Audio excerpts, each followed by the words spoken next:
All right, music fans, welcome back. Harmless Dave here, talking about the pathetic state of the classic rock world. Uh, wait till you hear this one. This is going to be good. And of course, I'm doing it in real time for a handful of very real people out here, just like you and just like me. So we're going to be talking about Loverboy. This is big news today. Now, I've kind of had this stomach thing since last night, really bad. Um, Still feel like I went a few rounds with George Foreman and got hit in the gut like over and over again. So I'm here right now by the grace of God and the fact that this is breaking news. So I'm going to bring it to you. Before I get there, though, a patron, brand new patron, who signed up and he wanted to support the channel, sent me this and it got here like immediately. So here it is. Dyer Davis. Who is Dyer Davis? Well, you should check it out. Very bluesy, great vocals, very soulful, very authentic music. The album here is called Dog Bites Back. It's about my miniature schnauzer, although quite honestly, her bark is far more dangerous than her bite. But this album is really good. This is the way they used to make music years ago, and they still make it, but not too many people pay attention to it. If you want to know more about Dyer Davis, you can go to dyerdavismusic.com. And of course, you can go online and sample this. I have a physical copy, which is always a good thing because I can show it off to the audience. Now, what's Mike Reno and Loverboy showing off these days? Well, this is on like 4 or 5 different classic rock websites today. So, does Loverboy have a new song out? Nope. Did they announce another concert tour? I don't think so. Here's the headline. Loverboy reworks classic Working for the Weekend for a new IHOP commercial. Yep. The International House of Pancakes. Now, I don't know if you guys have seen Mike Reno these days. I hate to do this. I hate to make this connection. Well, then don't. Can't you just keep it positive? Who thinks of this stuff? Well, apparently they're probably going to make a lot of money. That's the bottom line. But Mike looks as though he's been to IHOP more than he should. And, these guys are all getting up there in years. And when you are aging and then you're adding a little bit of bulk to your rock star look, it just, I don't know, wearing the bandana doesn't fix it, by the way. So here's the breaking news story. Loverboy's classic single, Working for the Weekend, has been reworked for a new IHOP commercial. The band re-recorded the track and changed it to Working for the Weekday to promote the chain's new House Faves menu. By the way, I've heard that IHOP as a chain has been really struggling lately. Maybe because people are trying to cut down on fat and cholesterol, and pancakes aren't really a good idea too often. Anyway, select items are priced at just $6 from 7 a.m. to 10 p.m. Monday through Friday. So hence the Working for the Weekday song. The campaign also includes a new music video modeled after the classic Working for the Weekend video, only instead of Loverboy performing the tune, it is a group of syrup dispensers. All right, let me say that again. Syrup dispensers. Like you pour the syrup out. So the syrup dispensers are the stars of this video. One of the syrup dispensers sports Mike Reno's red bandana from the original clip.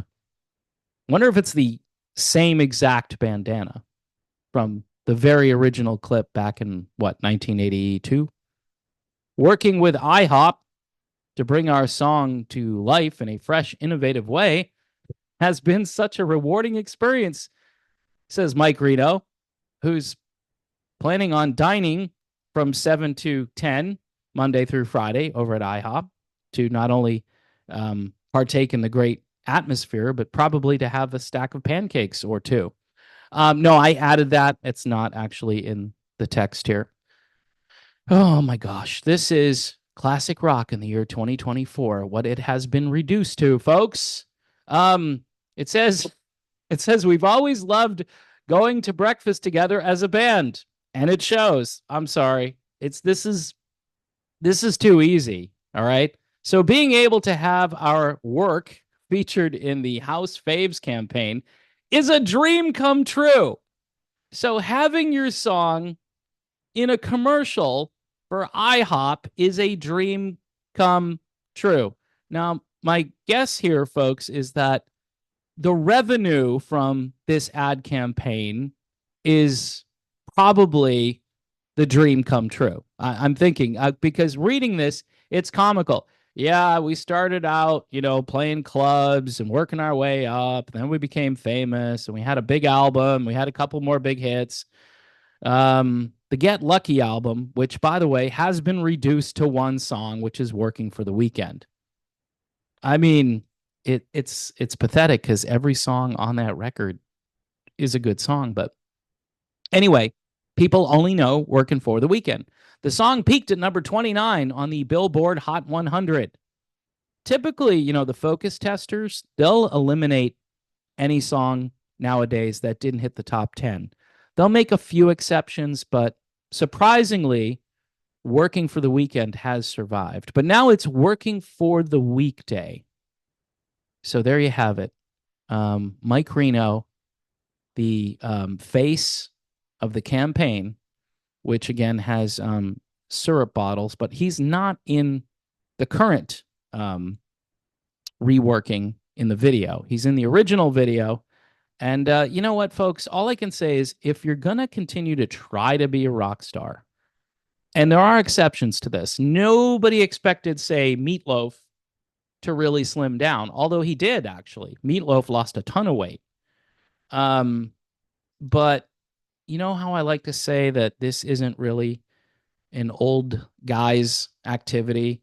It's becoming more and more clear to me. There are, again, some exceptions. I think Billy Joel has held up pretty well.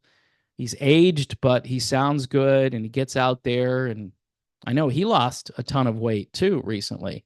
And I know Mike has tried, all right, but this isn't going to really help his image or the band's image, but it will help their collective income stream. Definitely will do pretty well for them. So if you're watching, this is as bad, probably worse than the Ozempic commercials with the Pilot song in there. You know, how they changed magic to Ozempic because Ozempic is magic, right? And now when you think of Pancakes, you're going to think of Loverboy. All right, before I go, a totally useless video. Hopefully you got a good chuckle out of it. My stomach still hurts. Going to plug this again because this is probably the most important part of this video. Dyer Davis, Dog Bites Back. Now, see, if we had a second wave, which would have happened like 30 years ago, the next wave of classic rock would have started, or maybe around the year 2000, right? After grunge kind of burnt itself out, classic rock comes back in and fills the void. But that didn't happen. Instead, we had post-grunge, which might be worse than actual grunge. I don't know. You can decide for yourself. I know some of my audience dabbles in that kind of music. I find it very dark and depressing. But, you know, again, there's talent. Let me show this again here. There's talent out here. Just there's no support system for it, which is sad. So when I showcase music, it's kind of a big deal because a lot of people don't do this. You could start a channel just showcasing the stuff that nobody is promoting. And the sad thing is the record labels, they won't help you. They don't have any budgets.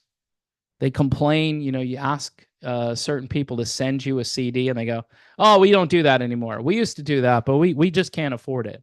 Really? You can't afford just to send one? What if I sell 3 of these for you? Wasn't it worth it if I sell 3?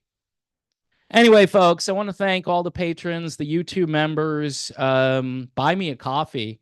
Again, yesterday, a bunch of people bought me a coffee after that pity party thing I did. And again, I apologize for that. And I'm moving on. It's just me and you guys. I'm not going to worry about all this noise out here because there's going to be more.